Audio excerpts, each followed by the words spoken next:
Alright, welcome back to another video from MBMRC. This is Brian. Before we get too far into today's video, I just want to go ahead and apologize. It's been 8-9 months since we've been out. The guys have been busy building, working, flying. Same for me, to a point. Also had a kid. So my time for video production and editing has been substantially cut. But we're going to try to get back into it. We're going to try a couple different things, try to make it a little bit more efficient and things of that nature. But I hope that you guys enjoy this video. As always, don't be afraid to like the video and subscribe, and definitely comment. We love hearing them. Thanks a lot. Bye.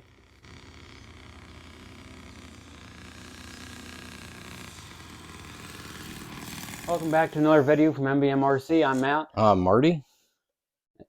Today we're gonna, it's been 8 months since we made our video last, and in that 8 months we've covered a lot of ground. So we're going to try and put on some videos we've built. What is it, 22 planes? 22, yeah. 22 planes in 8 months. That's and a lot of flying. And a lot of flying. Matthew's done over 500 flights in 2024. So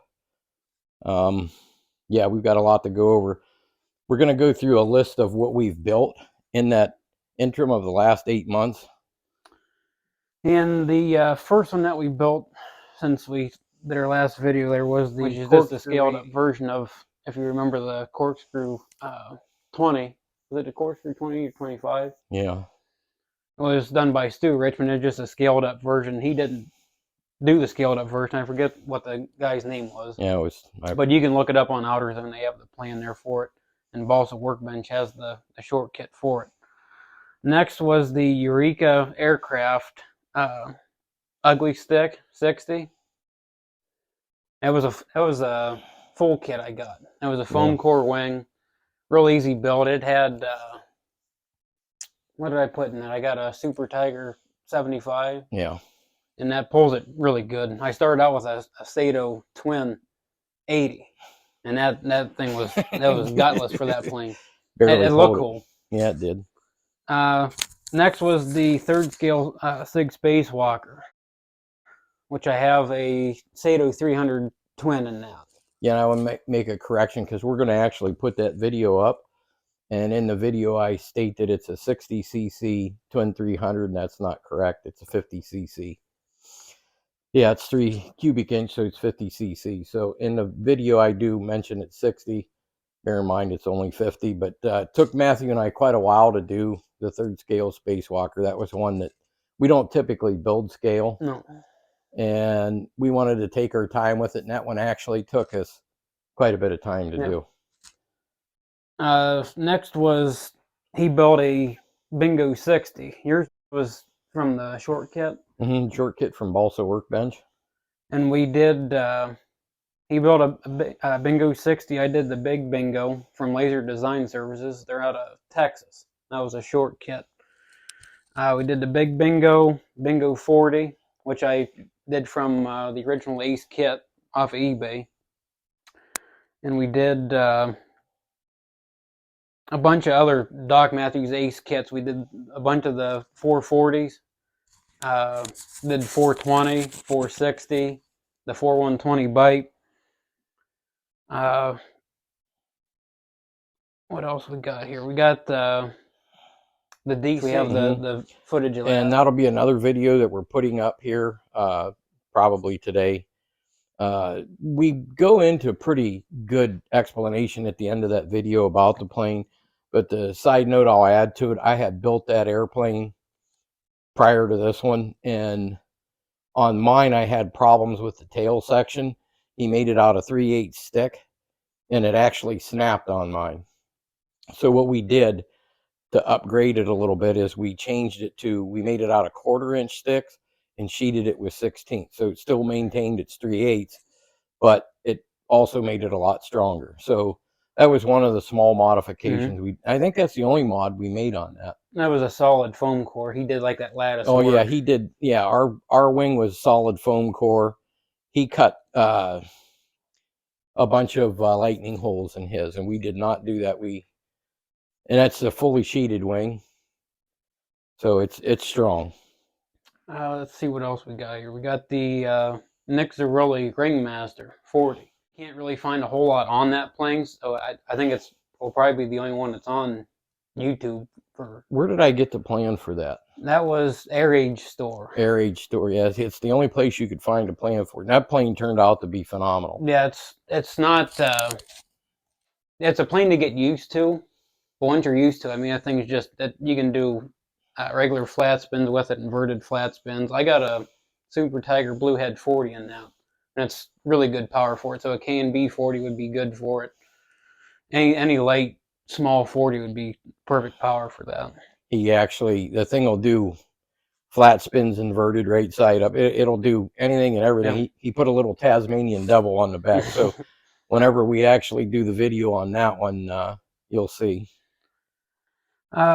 We scratch built a Sig Blue Hawk, which we had the plans from previous Blue Hawks that we've had in the past, but we changed the wing to foam core, top and bottom, and we just hollowed out the foam core on the bottom wing, just like the build-up is, and have the 2 little plywood doors, and everything's packed inside. They're really tight. Really tight, yeah. It was tough to get it all in there. And it came out really nice. Really good. Yeah. We covered all the 4 series. Yeah, you did the 420, the 460, the 440. And the 4120 bite. And the 4120 bite. Now, your favorite is actually what, the 460? The 460 I mean, all of them fly really good. They do. But the 460 is one of my favorites. One of the things a lot of guys had asked in a couple videos I've seen, they wanted to see us do some smaller airplanes with 4 strokes. And these are definitely smaller. This is a 40 size 4-stroke. Flies amazing. Great sport airplane. It goes fast, it goes slow, it'll flat spin, it'll, pretty much do anything you want. You can fly it like a trainer if you want. But yeah, a great little 4-stroke plane. And I came across another Doc Matthews design. He did all the Ace 4 series. He did a plane called the Cruiser 60 first. And it was in Flying Models magazine. The Cruiser 60 was in AMA. Oh, okay. And I found out that he did a 40 size. It was in Flying Models. And you can still get the plans from Flying Models. Mine is exactly just like the cover, how it looks. Hopefully we have some pictures that go along with this video so you can see each individual plane as we talk about it. But just a straight up sport flying airplane. I just have a Super Tiger G Sport 40 in it. Nothing real crazy, I mean, it does decent vertical, but it's not like it's unlimited rocket through the sky vertical. One of Doc's things when he made that is he said he didn't want it to look like a standard shoulder wing, and it doesn't. Well, he did these in the 80s. So he kind of said that he wanted to make a shoulder wing that had some style to it. I mean, these aren't ugly by any means, but the Cruiser 60 you'll see in the pictures or a flight video of how it looks. Another Doc Matthews plane that I did was called the Myo Mi. It's a 3-channel. I have a OS 25 FP in it, and the only thing I did change on it was in the cabin area underneath the wing. Doc Matthews had that all open, so you could get to the servos, receiver, and all that stuff without messing with the hatch. I decided to put a hatch on it because I didn't want that stuff flopping around in there or busting loose. So that's the only thing I did do, is added a hatch. It's not real hard to do. No, the Myo Mi looks kind of like a Pete and Pole, and it would be a great airplane for a small 4-stroke or even electric. You could put a battery or something in the front of it. But yeah, it's pretty simple airplane to build. And the thing that I have noticed with all the Doc Matthews planes that I've done, if he says that you need to use a Sullivan slant tank for it, that's all you're going to fit in it. I've tried putting Dubro tanks in like these 4 series. You just can't get it to work. You have to use a slant tank and bend those brass tubes forward a little bit to clear everything, because his hatch compartments were so small. That's the only tank you can actually get to work in them. We scaled down a Doc Matthews Bandido 40 to a 20 size, and I have, again, a OS 25P in it. We have the flight footage on that. Yeah. Came out really good. What we did was we just looked at what he used for wood for the 40 size. If he said it was 1/4 inch, we used 3/16. If he sheeted it with 3/32, we did 16. Yeah, I used the scaling factor. I don't remember what it was, but I scaled it down to what a 20 size would be. The only thing you might have to do if you was to do that is adjust the formers. Put in your center stringer first, and then either trim off your next 2 formers to get them lined up just right or add to them. But other than that, it was easy. Yeah. We did a couple Midwest style kits. They was short kits from Balsa Workbench. We did the Aerostar 60. Has a OS FP 60 in it. Solid airplane. Really solid. Thing's really, really strong. And it came out beautiful. And again, we're going to have some pictures and footage of all these. But the ones we're going to put up here current will probably be the Spacewalker, the DC, probably something else. I'm not sure. We did the Midwest Sweet and Loose stick, which was the Hal D-Bolt design.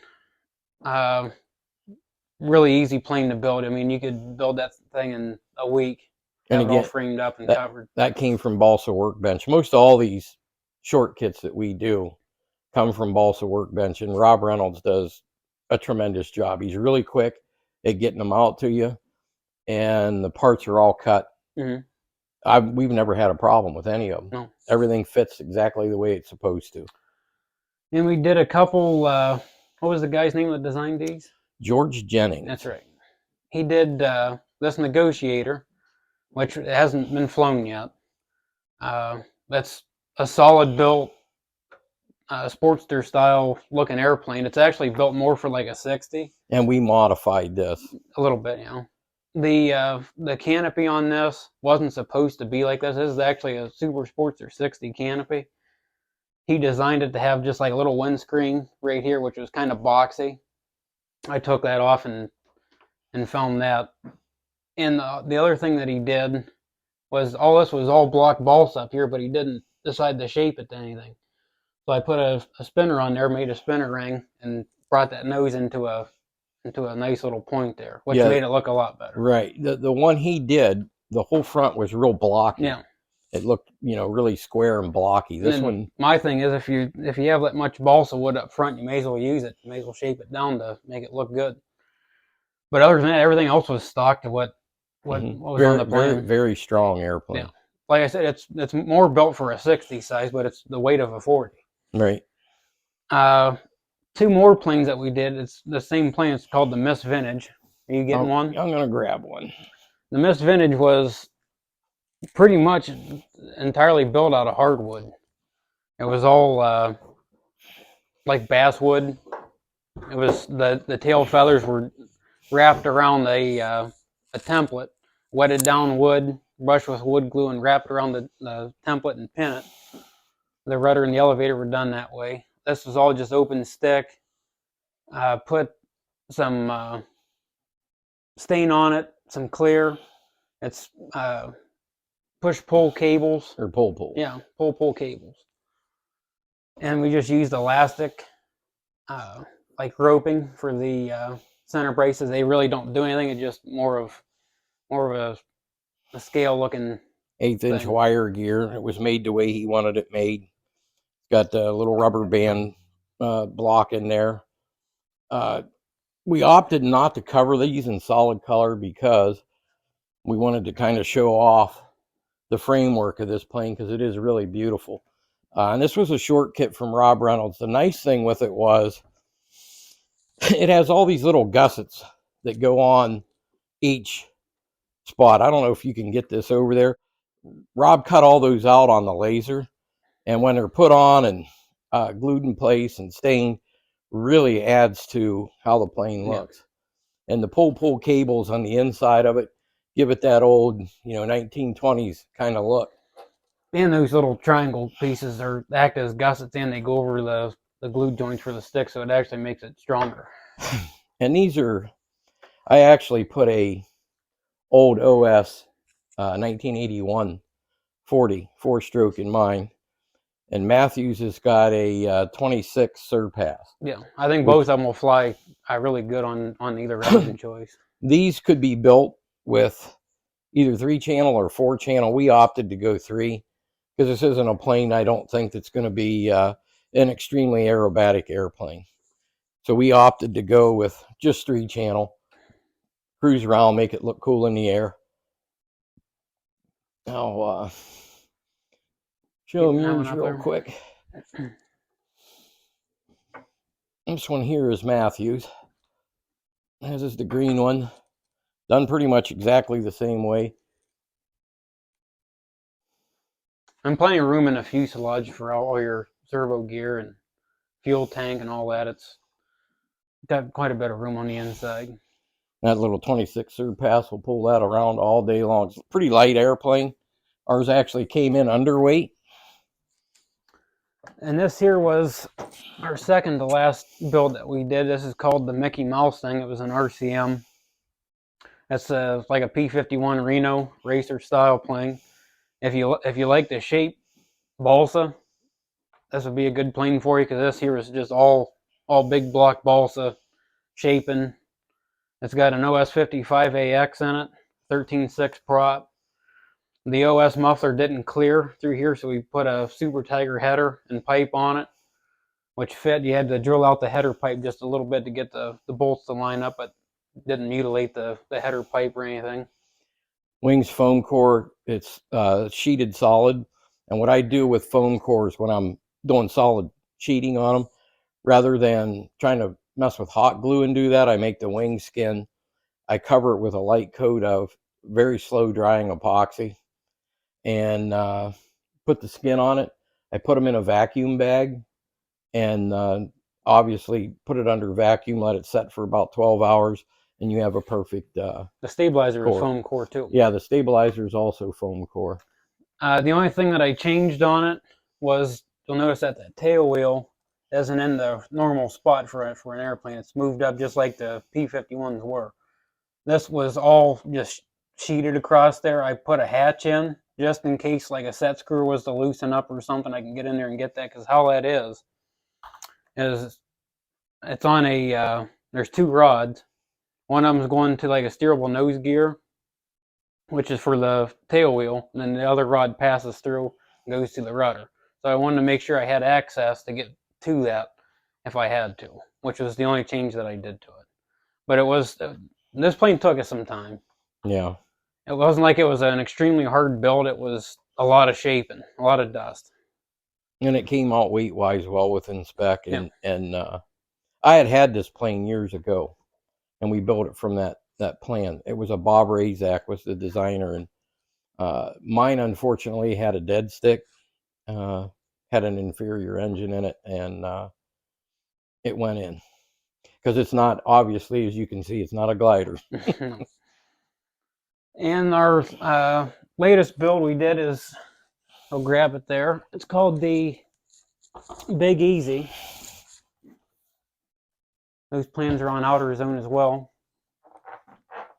And I have a plane very similar to this, the DC, which I mentioned earlier. You'll see the video, and that's the whole reason I built this, is I wanted to see how it would compare with his DC. And I put a OS 90, an old OS 90 engine in it, 4-stroke, and it's one of my favorite engines. Matthew actually got me this engine for Christmas, and I've been dying to find something to put it in, so I thought this would be a good plane for it. And we did change this plane quite a bit from what he had. One, he had barn door style ailerons built into the wing.